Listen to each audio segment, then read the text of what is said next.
How to check unknown caller on an iPhone?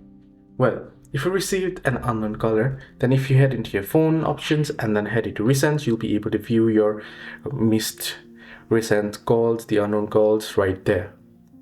So that's in the case that you haven't disabled it. So you can head into settings, head into apps, right? Once under apps, you can head into the phone right here and scroll down and find the settings here for unknown callers. You can see screen unknown callers. You can set it to calls from saved numbers will ring and missed calls will display on the recent list.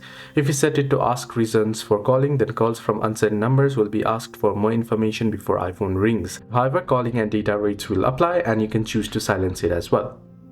Here you can see call filtering. You can filter the unknown calls as well.